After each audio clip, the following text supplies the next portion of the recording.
یہ آیت جو ہے یہ سورہ آل عمران کی 6 آیت ہے۔ بسم اللہ الرحمن الرحیم۔ وَوَالَّذِي يُصَوِّرُكُمْ فِي الْأَرْحَامِ كَيْفَ يَشَاءُ۔ تو وہی ہے، یعنی اللہ ہے کہ جو آپ کو شکل دیتا ہے ارحام میں جیسی کہ وہ چاہتا ہے۔ یہ جو کریشن کا یہ ایلیمنٹ ہے، یہ ایک اتنا فیسینیٹنگ ہے پروسیس ہے، ایک بہت ہی حیران کن پیچیدہ پروسیس ہے۔ آپ خود سوچیں کہ ایک تخم میں کہ جو ملی میٹر کے 10ویں حصے سے بھی کم ہوتا ہے سائز میں، اور ایک جرثومہ کہ جو 1 ml میں لاکھوں کے حساب سے ہوتے ہیں، یعنی اتنا چھوٹا اس کا سائز ہے، ان دونوں میں وہ ساری انفارمیشن جو ہے وہ سٹورڈ ہے کہ ان کے ملاپ سے ایک پروسیس شروع ہوتا ہے کہ جس پروسیس سے مہینوں کے اندر ایک بچہ تشکیل پا جاتا ہے۔ یعنی ایک پورا بچہ جس کے سارے اعضاء ہیں، وہ تقریباً 6-7 مہینے میں وہ بچے کے اعضاء بھی بن جاتے ہیں، وہ اس کی پوری ایک شکل بن جاتی ہے۔ تو یہ ایک بہت ہی فیسینیٹنگ پروسیس ہے۔ اس پروسیس میں جیسا میں نے پہلے ذکر کیا ہے، کمپلیکیشنز ہو سکتی ہیں، اور جب وہ کمپلیکیشنز ہوتی ہیں تو ان کو ہمیں جو ہے وہ ایک اللہ تعالیٰ کی طرف سے ایک علامات یا نشانی کے طور پہ ان کو لینا چاہیے، ان سے ہمیں سمجھ بوجھ کا رخ اختیار کرنا چاہیے۔ تو ہر پیدائش جو ہے، جو بھی بچہ پیدا ہوتا ہے، جو بھی تخلیق ہوتی ہے اللہ تعالیٰ کی، اس کے حوالے سے والدین کے اوپر اور معاشرے کے اوپر اور رشتہ داروں کے اوپر ذمہ داریاں ہیں۔ یہ ہر معاشرہ جو ہے وہ تعین کرتا ہے ان ذمہ داریوں کا۔ اسلام ہمارا دین ہے اور ہمیں ان ذمہ داریوں کو بہت اچھے طریقے سے اس حساب سے گائیڈ کرتا ہے، اور اگر ہم اس اسلام کی گائیڈنس سے مستفید نہیں ہوں گے اور اسلام کے تقابل میں، اور ان کا کوئی آپس میں مقابلہ نہیں ہے، اگر کوئی سیکولر سوسائٹی جو ہے وہ زیادہ بہتر طریقے سے اپنے لوگوں کا خیال رکھ رہی ہوگی تو لوگوں کا ادھر رجحان بننا ایک قدرتی عمل ہوگا۔ تو ہمیں یہ ثابت کرنا بہت ضروری ہے اور اس کے اوپر محنت کرنا بہت ضروری ہے کہ ہم جو بھی معاشرے میں اسلام ہمیں مساوات کا سبق دیتا ہے، ہمیں کسی کے اوپر زیادتی نہ کرنے اور ظلم نہ کرنے کا سبق دیتا ہے، ہمیں ایکویلٹی کا سبق دیتا ہے، ہمیں ایک دوسرے کا خیال رکھنے کا سبق دیتا ہے، اگر ہم اسلام کی تعلیمات سے اس طرح کی پالیسیاں نہیں بنا سکیں گے اور دوسرے سائیڈ پہ سیکولرزم کے اوپر جو بیلیو کرتے ہیں وہ اس طریقے سے پالیسیاں بنائیں گے تو عوام کا رجحان، لوگوں کا رجحان سیکولرزم کی طرف جائے گا۔ یہ اسلام اور دین اسلام کی ناکامی نہیں ہوگی، بلکہ یہ ان لوگوں کی ناکامی ہوگی کہ جو دین اسلام کو ریپریزنٹ کرتے ہیں اور اس کی تشریح کرتے ہیں اور اس کو امپلیمنٹ کرنے کی کوشش کرتے ہیں۔ اور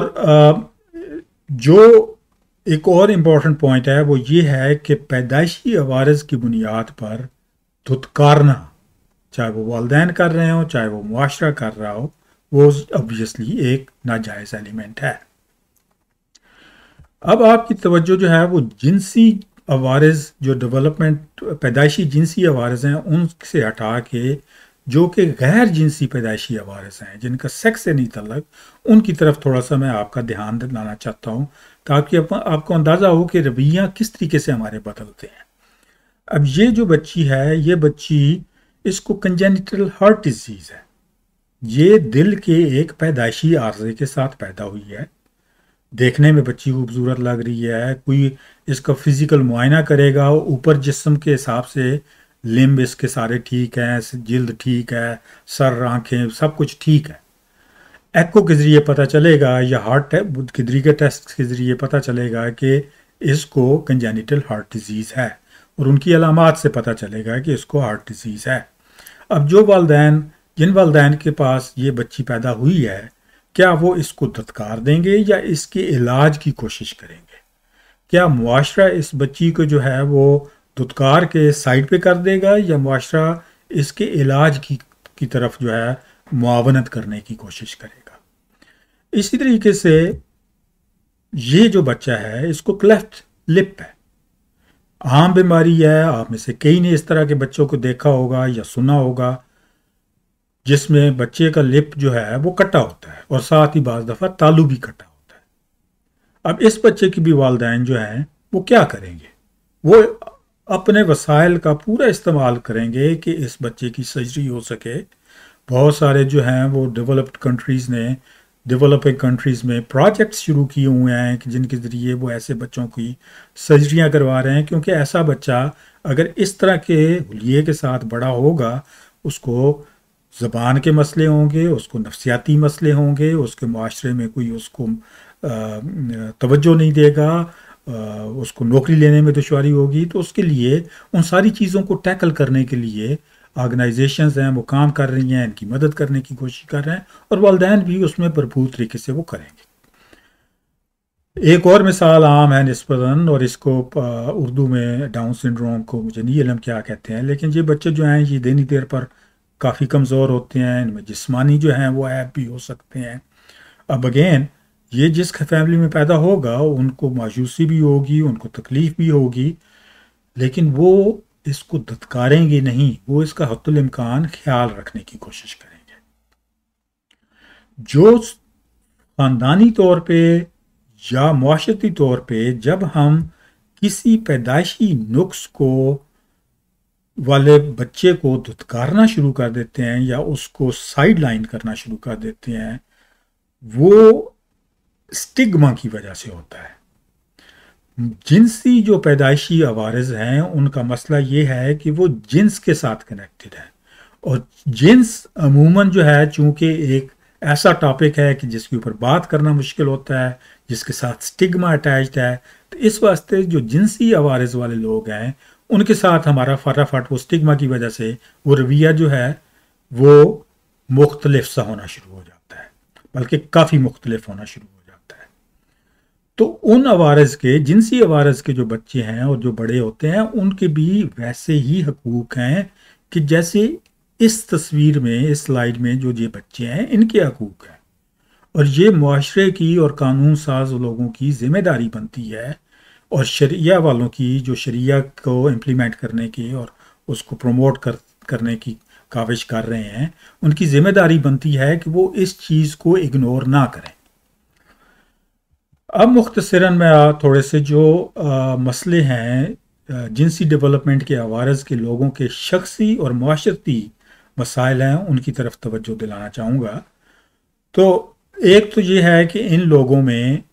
دماغی کمزوری اور دماغی بیماریوں کا چانس زیادہ ہوتا ہے. لگ بھگ 20-25% لوگ جو ہیں جو جنسی ڈیولپمنٹ کے عوارض کے ساتھ پیدا ہوتے ہیں ان میں دماغی کمزوری ہوتی ہے. ساتھ ہی ساتھ ان لوگوں کو دیگر جو جسمانی بیماریاں ہیں کچھ وہ کامن ہوتی ہیں، اور یہ صرف ایکس کروموسومز کے ریلیشن سے نہیں ہے. جو دوسرے کروموسومز کے ڈس آرڈر کے بچے ہیں، جیسے پچھلی سلائیڈ میں ڈاؤن سنڈروم والا بچہ میں نے آپ کو دکھایا ہے، ان میں بھی دماغی کمزوری بھی ہوتی ہے اور جسمانی عوارض بھی زیادہ ہوتے ہیں. لیکن یہاں پہ ہائی لائٹ یہ کر رہا ہوں کہ یہ ان کی زندگی کے لیے یہ دشواریاں پیدا کریں گے. ساتھ ہی ساتھ جو جنسی ڈیولپمنٹ کے عوارض والے بچے ہیں ان کو خاندان میں دھتکار ملتی ہے، ان کو خاندان میں پیار نہیں ملے گا، ان کو ایسی صورتیں بھی ہوں گی کہ جس میں والد خصوصاً جو ہے وہ بچے سے بات ہی نہیں کرے گا، ان کو اسکول کی طرف کسی کا رجحان نہیں ہوگا کہ ان کو اسکول میں داخل کروایا جائے. تو ان کو اپنے گھر کے اندر بھی جسے وہ کہتے ہیں نا کہ سیکنڈ سٹیزن کے طور پہ ایلین کی طرح ٹریٹ کیا جائے گا. اور میں سارے خاندانوں کی نہیں بات کر رہا، بعض خاندان بالکل انسانی لحاظ اقدار کا خیال رکھتے ہوئے ایسے بچوں کا خیال رکھتے ہیں. میں ایک جنرل سوشل ٹرینڈ کی بات کر رہا ہوں. اسی طریقے سے جو معاشرہ ہے، معاشرے میں یہ ایکسیپٹڈ نہیں ہے. حالانکہ ان بچوں کا جو کہ بعد میں بڑے بھی ہو جائیں تو چلو ان اشخاص کا اپنا تو کوئی قصور نہیں ہے، بلکہ قصور ہے تو باقی سوسائٹی کا ہے، کیونکہ ان میں سے کافی ایسے ہیں، کم از کم 20-30% ایسے ہوں گے کہ جن کو اگر بچپن میں پیدائش کے ابتدائی سالوں میں مدد مل گئی ہوتی تو ان کو اور زیادہ آسانی ہوتی اپنی ایک ان کا سیکشل ڈیولپمنٹ ڈس آرڈر بھی شاید ٹریٹ ہو گیا ہوتا، اور ان کی جو جینڈر آئیڈینٹی کے ایشوز اگر بعد میں ابھرنے ہیں وہ بھی کم ہو گئے ہوتے۔ تو معاشرہ جب ایکسیپٹ نہیں کرے گا تو یہ جو گروپ ہے یہ اس کو رائٹس ملنا جو ہے وہ مشکل ہوگا۔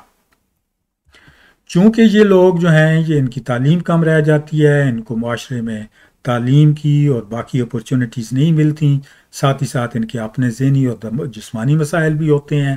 تو یہ غربت اور مشکل کی زندگی گزار رہے ہیں۔ اور اسلامی معاشرے میں جو بھی غربت اور مشکل کی زندگی گزار رہا ہے، اسلامی تعلیمات ہمیں کہتے ہیں کہ ہم صرف یہ نہیں کہ ان کا خیال رکھیں بلکہ ہم ان کا آگے بڑھ کر مدد کرنے کی کوشش کریں۔ یتیموں کے لیے جو گائیڈ لائنز ہیں، جو مسکینوں کے لیے گائیڈ لائنز ہیں، جو غرباء کے لیے، فقراء کے لیے ہمیں اسلام گائیڈ کرتا ہے، تو یہ لوگ بھی وہی ایک نگلیکٹڈ غریب گروپ جنرلی بن رہا ہے ہمارے ملک کا، تو ان کا خیال رکھنا بہت ضروری ہے، اور یہ کم از کم ان کو ایکویلٹی اور ان کے رائٹس جو ہیں ان کو دینا بہت ضروری ہے۔ اور آخری پوائنٹ جو ہے وہ یہ ہے کہ یہ پورا جو سیٹ اپ ہے، کوئی بھی گروپ چاہے وہ دماغی عارضے کے مریض ہوں، چاہے وہ غربت ہو، چاہے وہ لیک آف اپرچونٹیز ہوں، جب بھی یہ ساری چیزیں اکٹھی سٹرائک کرتی ہیں تو اس گروپ میں یا سوسائٹی کی اس حصے میں چوری چکاری بڑھتی ہے، بدکرداری بڑھتی ہے، نشہ آور سبسٹنس کا استعمال بڑھتا ہے، اور اس کے اوپر ویسٹرن کنٹریز سے ہمارے پاس کافی لٹریچر ہے کہ یہ کیوں ہوتا ہے۔ تو اگر ہم ان کو ایک نگلیکٹڈ گروپ رکھیں گے تو ظاہر ہے ان میں بھی وہ جو بری عادتوں اور برے بیہیویئرز جو ہیں ان کا چانس زیادہ ہوگا۔ اس ٹاک کے حوالے سے یہ والی ٹاک یہاں ختم ہو رہی ہے، لیکن جیسا میں نے پچھلی ٹاک میں ذکر کیا تھا کہ میں ہر ٹاک کے آخری سلائیڈ میں اگلے ٹاپک کا ذکر کر دیا کروں گا، تو انشاءاللہ اگلا جو ٹاپک ہے وہ جنسی ڈیولپمنٹ کے عوارض کے حساب سے ایک اسلامی معاشرتی کلاسیفیکیشن میں سجیسٹ کروں گا، تاکہ جو شریعہ کے حوالے سے کام کر رہے ہیں ان کو یہ عوارض سمجھنے میں آسانی ہو، اور جب وہ شرعی معاملات کو اپلائی کرنا چاہیں تو وہ اس کے ساتھ اپلائی کر سکیں۔ کائنڈلی یہ ویڈیوز آگے شیئر کریں۔ بہت شکریہ۔ اللہ حافظ۔